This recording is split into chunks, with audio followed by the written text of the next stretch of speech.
Tsundoku, noun, language of origin, Japanese. Meaning, the act of acquiring books but allowing them to pile up unread. 2020 has been a spectacular dumpster fire, but coming from that fire is a number of games and tech accessories that can make your downtime at home more fun. Without further delay, let's take a look back at the tech I actually got a chance to play with and give my thoughts on over 2020. We're time trip dreaming, and it's time for a stack flashback. Comics, games, animation, and a variety of henshin credible superhero shows from Japan. Chad Bonin guides you through the Tsundoku Zone.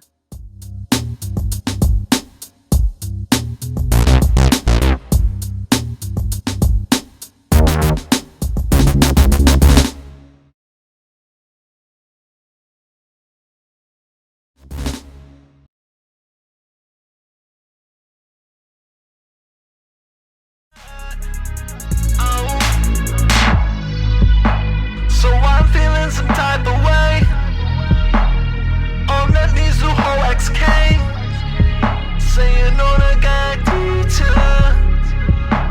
show me something new today.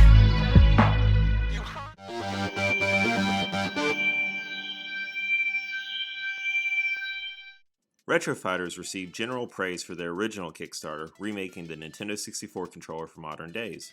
This involved turning the 3-prong design into a modern 2-prong, doubling up on the Z button, and making things a bit more comfortable for those still tackling GoldenEye 64. The thing is a beauty compared to the budget no-name controllers you find online, and I was proud to back the project. There was a small concern around the L button hitting the analog stick, but Retro Fighters stepped up and shipped replacements. In early 2019, they properly followed up with the next-gen Dreamcast controller, with an expected release date of September 2019. For various quality control reasons followed by various COVID-19 reasons, it's taken until June 2020 for this to get into backers' hands. 2 of them, if you're like me and you're one of the backers who accidentally received 2. Now that it's here, what are my first impressions? There are a few limitations with this. I'm not sure where any power cables or original controllers for my Dreamcast are. They're somewhere hidden in my Tsundoku.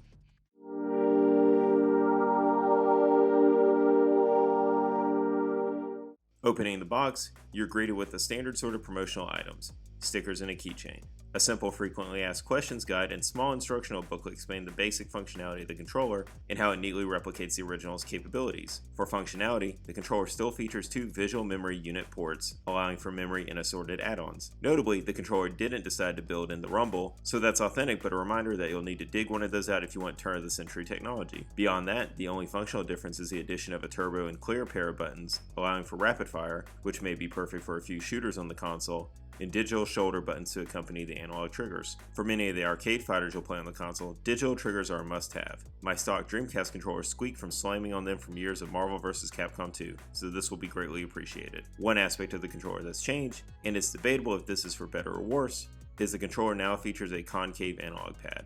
This will boil down to how you feel about convex versus concave. A hardy 10-foot cable has been positioned not to shoot straight out of the bottom, as is tradition, but going up behind the VMU slots. At launch, this controller only comes in the classic Dreamcast light gray and hasn't been made available in others. This means it won't match my Sega Sports Dreamcast, but will look fine with the classic model. Comparing it to their previous Kickstarter efforts, little aspects show the evolution of Retro Fighters' design.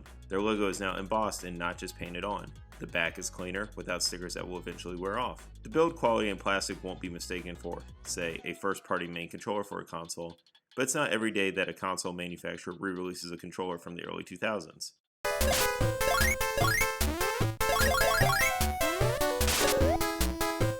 Normally, a console wouldn't need too much of a background for a video like this.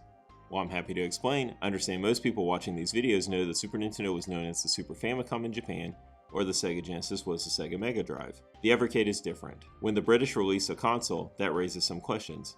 When they release a cartridge-based console that focuses on old-school gaming, that even raises more questions. Major Nintendo published titles will get released on the Switch Online subscription service. Major Sega published titles will get released in various collections and ports. For all the other companies, though, that's up to the whims of the publisher, and your likely option may be a franchise-focused compilation on a digital shop. For Evercade, they've decided to go with collections, and many of them feature stuff that's never had a proper re-release. 2 upcoming cartridges are devoted to the Atari Lynx. Largely ignored in America, the Oliver twins are having a cartridge dedicated to Disney and their other offerings. And then you have Namco. There's no lack of Namco collections over the years.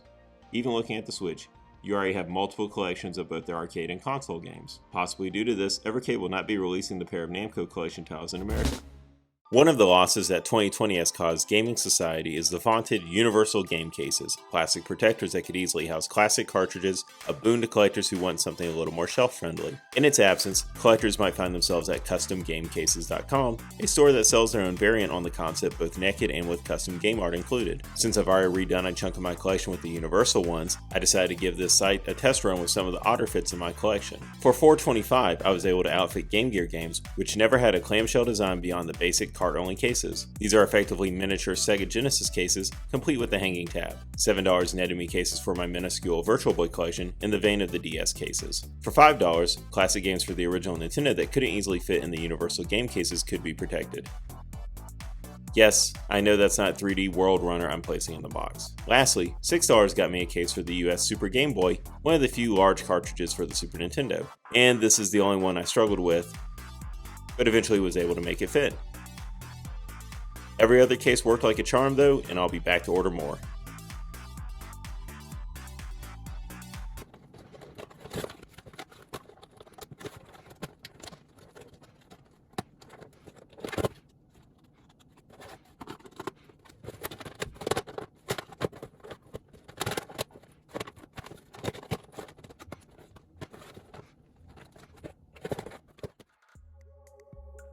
The Retro Tank is a bastion of technology for those invested in old game consoles and ancient media that doesn't use the ubiquitous HDMI port. There have been various models over the years, many incorporating component cable ports, but not every scenario requires that, and the models that included can go over $120. Enter the Retro Tank 2X Mini, the model I decided to pick up after a quick conversation with the creator on Twitter to answer some questions. I'm not the most tech-enabled person here, any modded consoles I have were done by others, and I had to look up the difference between component and composite for this video, but I can say this. If you're looking for something simple and sub $100 to upgrade older tech to an HDMI output, RetroTink 2X Mini is going to be your best bet. The package includes a USB cable for power, minimal paperwork and stickers, and even a carrying bag. Of note, there's an S-Video cable meant for providing a better output from a Nintendo 64 than the stock cable, so we'll have to give that a try down the road. I'll be using this on older and more obscure consoles moving forward, plus looking to capture some VHS tapes to a more modern digital format, using a separate capture device. And it looks to be good at bringing such true classics as this thing into the modern era.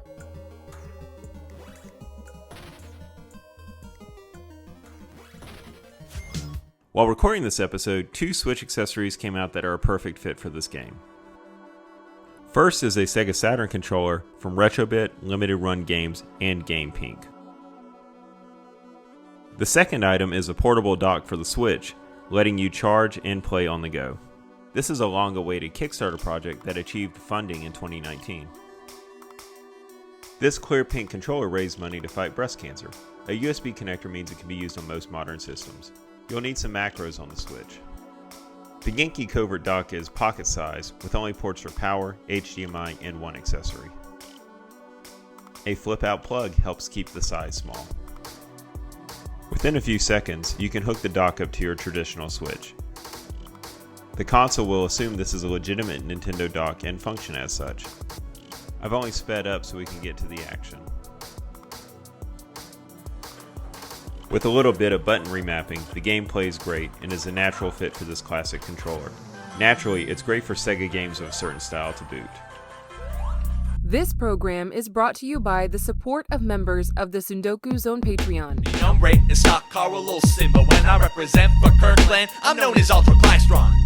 Did you see any new devices that you'd like to check out? Did I horribly miss the mark? Has time been kinder to these ventures than I thought back then? Come track me down and yell your thoughts. Until then, that's it for the Tsundoku Zone, but the stack never ends.